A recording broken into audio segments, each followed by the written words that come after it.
친구들이랑 카페에서 수다 떨다가 내가 한마디 하고 나면 이상하게 분위기가 가라앉습니다. 근데 여러분, 그게 성격 문제가 아닐 수도 있어요.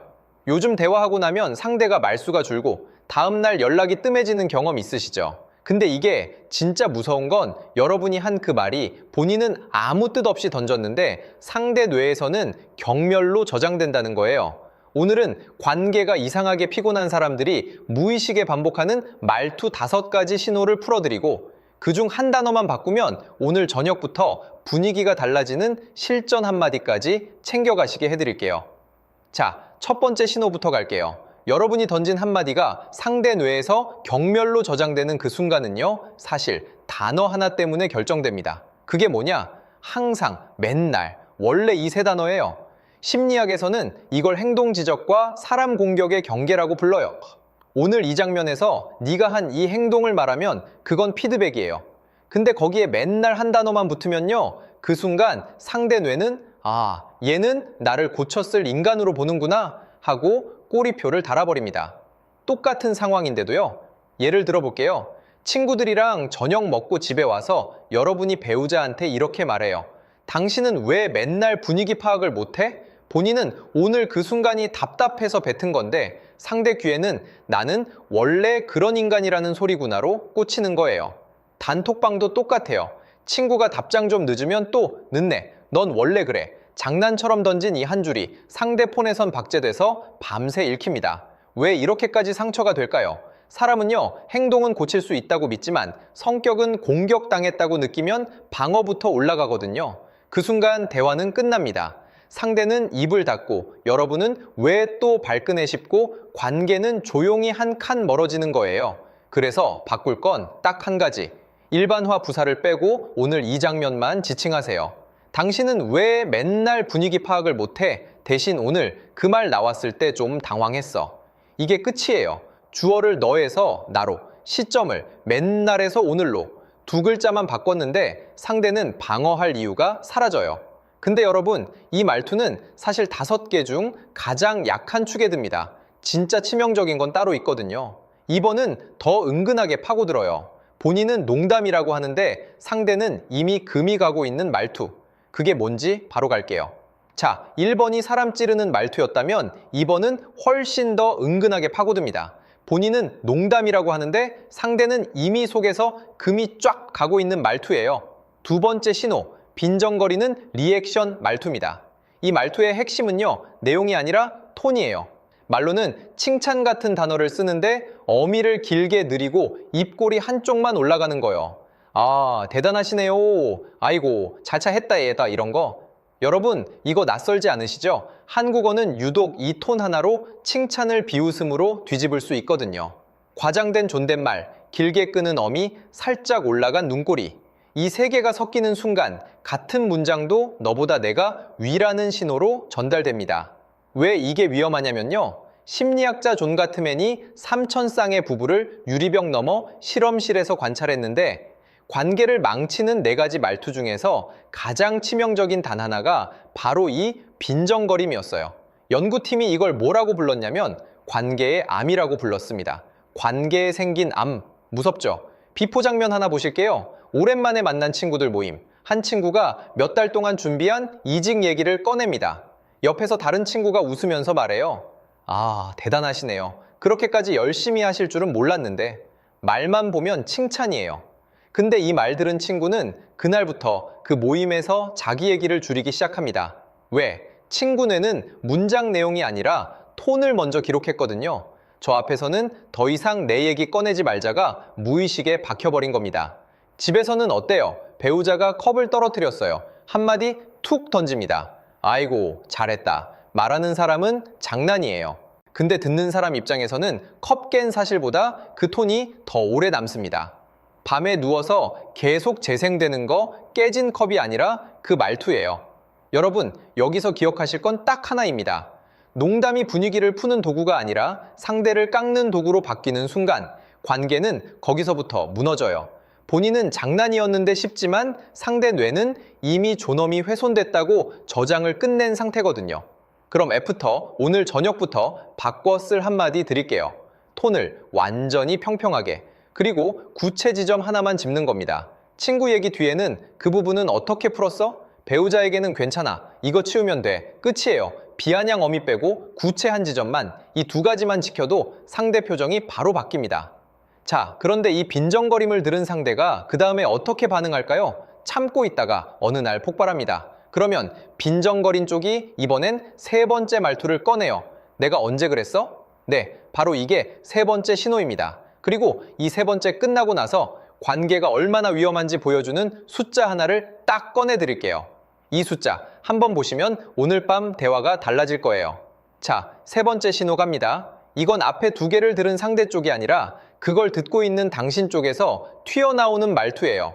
상대가 뭐라고 한마디 꺼낸 순간 생각보다 입이 먼저 움직이는 경험 있으시죠?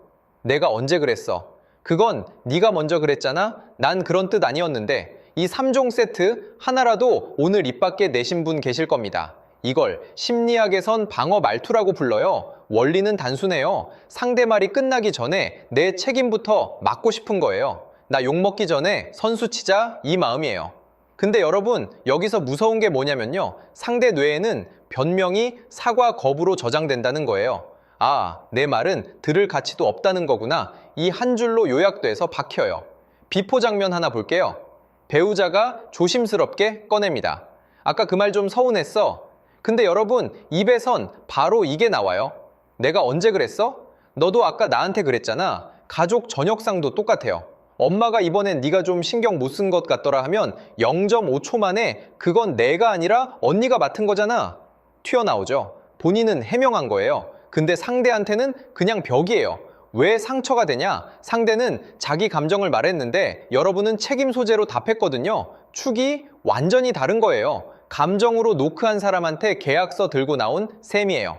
자, 여기서 잠깐 숫자 하나만 보고 가겠습니다. 이거 들으시면 좀 놀라실 거예요. 미국의 존 가트맨이라는 심리학자가 러브랩이라는 연구실에서 부부 3,000쌍을 관찰했어요. 비판, 경멸, 방어, 담쌓기, 이 네 가지 말투가 한 관계 안에 같이 등장하기 시작하면 그 커플이 이혼할지 말지를 93.6% 정확도로 맞췄습니다. 말투 4개만 봐도 관계의 끝이 보인다는 얘기예요. 지금 우리는 그중 세 번째까지 온 거고요. 3개까지 왔는데 하나도 안 걸린 분 지금 이 영상 왜 보고 계세요? 근데 여러분, 여기서 오해하시면 안 되는 게요. 이 말투를 쓴다는 건 당신이 상대에게 관심이 있다는 증거예요. 관심 없는 사람은 방어조차 안 해요. 그냥 그래 하고 흘려요. 변명이 튀어나온다는 건 그 관계를 놓치고 싶지 않다는 뜻이거든요. 찔림이 느껴지셨다면 이미 절반은 좋은 쪽에 계신 거예요. 그럼 어떻게 바꾸냐? 애프터 한마디 드릴게요. 변명을 참으라는 게 아니에요. 변명 앞에 딱 한 문장만 먼저 노스크세요. 그렇게 느껴졌구나. 그 부분은 내가 놓쳤어. 이거 하나면 돼요. 느껴졌구나. 6글자가 상대 감정을 먼저 받아주고, 놓쳤어 3글자가 책임일 그램을 인정해줘요. 그 뒤에 설명은 붙이셔도 되고 안 붙이셔도 돼요. 이 순서만 지켜도 상대 표정이 바뀝니다. 자, 그런데 여기까지 듣고도 난 아예 말을 안 하는 편인데 싶은 분 계실 거예요. 바로 그 조용함이 네 번째 신호예요. 공격보다 더 무서운 말을 안 하는 말투. 이게 왜 가트맨이 관계의 사형 선고라고 부르는지 바로 이어서 보여드릴게요. 자, 세 번째까지 봤는데요. 지금까지는 다 무슨 말을 하느냐가 문제였잖아요.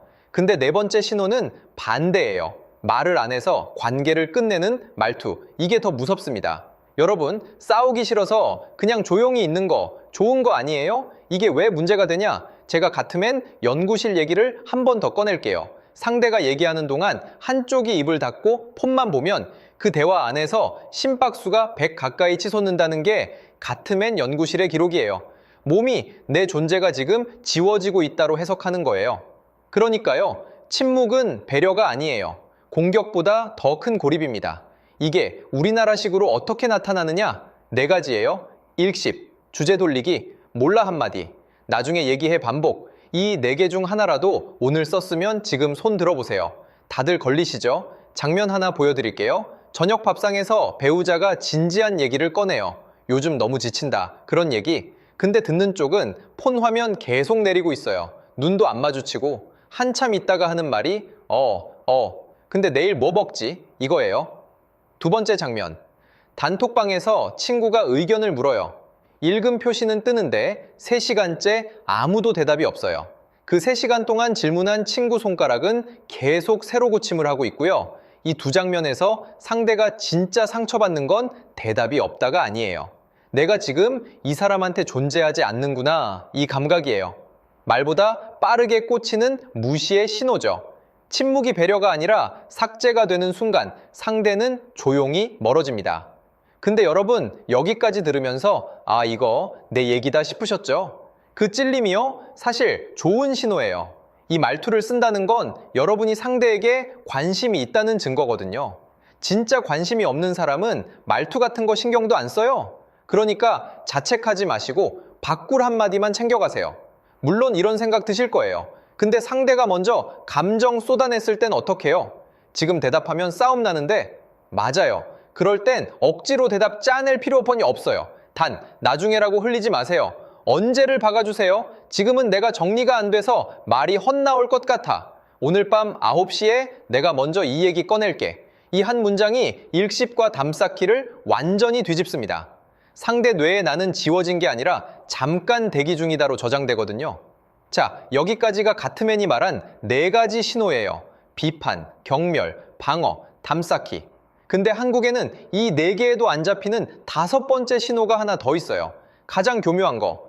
본인은 수습한다고 하는 말인데 상대 입장에선 감정 자체를 통째로 부정당하는 말투입니다. 자, 가트맨이 정리한 4가지는 여기까지예요. 근데 여러분, 한국에는 이 4개에 안 잡히는 5번째 말투가 하나 더 있어요. 이게 왜 무서우냐면요. 지금까지 본 4개는 내가 상처 줬다는 사실은 남거든요. 근데 이 5번째는 상처 준 사실 자체를 지워버립니다. 그리고 그 지우개를 상대 손에 쥐어줘요. 네가 잘못 느낀 거 아냐? 하고 5번째 마지막 신호, 가스라이팅형 발뺌 말투입니다. 핵심부터 갈게요. 이 말투는 3번 방어랑 4번 담쌓기가 합쳐진 한국형 변종이에요. 공식이 딱 2줄이에요. 난 그런 뜻 아니었는데 플러스 네가 좀 예민한 거 아냐? 이 콤보가 나오는 순간 상대 머릿속에서는 방금 받은 감정 자체가 재판대에 올라갑니다. 내가 상처받은 게 맞는지 아니면 내가 이상한 건지 이 의심이 시작되면 상대는 그때부터 여러분한테 감정을 안 꺼내요. 꺼내봤자 네가 예민한 거가 되니까요. 숫자로 보실게요. PMI 2025 조사에서 한국인이 인간관계에서 가장 피로를 느끼는 상황 1위가 뭐냐면요. 오해받거나 내 감정이 왜곡된 평가를 받을 때 38.4%였어요. 쉽게 말해 많은 한국인이 이 말투 하나 때문에 관계를 끊고 싶어 한다는 얘기예요. 1위, 2위, 3위도 아니고 1위. 비포 장면 가볼게요. 상대가 용기 내서 말합니다. 아까 그 말, 나 좀 서운했어. 그때 튀어나오는 대사가 이거예요. 에이, 난 그런 뜻 아니었어. 너 요즘 좀 예민한 거 아냐? 이 한 줄로 뭐가 끝났냐면 상대가 서운했다는 사실도 지워졌고 서운할 자격도 같이 지워진 거예요. 친구 사이에서도 똑같아요. 카페에서 한 친구가 무안한 표정 짓고 있는데 옆 친구가 웃으면서 한마디 해요. 야, 장난인데 왜 그래? 분위기 망치네. 장난을 분위기로 바꾸고 무안을 민폐로 바꿨어요. 상대는 이제 감정을 느낀 것 자체가 잘못이 돼버립니다. 왜 이게 4개보다 더 위험하냐면요. 앞에 4개는 상대를 아프게만 하거든요. 근데 이건 상대가 자기 자신을 의심하게 만들어요. 내가 너무 예민했나? 내가 이상한가? 이게 쌓이면 상대는 여러분한테 감정을 안 꺼내는 정도가 아니라 자기 감정을 스스로 검열하기 시작해요. 관계가 끝나기도 전에 상대 안에서 자기 자신이 먼저 끊어지는 거예요. 이게 가장 조용하고 가장 깊은 단절입니다. 자, 그럼 애프터, 오늘 저녁부터 쓰실 한마디 드릴게요. 딱 2가지만 지키세요. 첫째, 의도 설명하지 말 것. 난 그런 뜻 아니었어는 입 밖에 내지 마세요. 둘째, 효과부터 인정할 것. 그 말이 그렇게 들렸구나. 내가 다시 말할게. 이 한 줄이면 끝이에요. 뜻은 내 안에 있지만 효과는 상대 안에 있어요. 내 뜻은 설명해봐야 내 편이고 상대 감정은 인정하는 순간 상대 편이 돼요. 그리고 혹시 여러분 중에 이 문장 이미 쓰고 계신 분 있으면 댓글로 알려주세요. 진짜 고수인 분들이에요. 자, 이제 5개 다 봤어요. 비판, 경멸, 방어, 담쌓기, 발뺌. 근데 여기까지 듣고 나면 한 가지 질문이 남죠. 그럼 이미 멀어진 사람은 어떻게 해요? 답은 바로 이어서 드릴게요. 여러분, 비판 경멸 방어, 담쌓기 발뺌, 이 5개 중에 한두 개 걸렸다고 자책하지 마세요. 자각한 순간 이미 절반은 풀린 거예요. 진짜 문제인 사람은 이 영상 자체를 끝까지 못 봅니다. 오늘 저녁 딱 한 문장만 새 말투로 바꿔보세요. 그 한마디가 내일 상대 표정을 바꿉니다. 오늘 영상이 도움이 되셨다면 구독과 좋아요 한 번씩 눌러주세요. 지금까지 오호심리학이었습니다.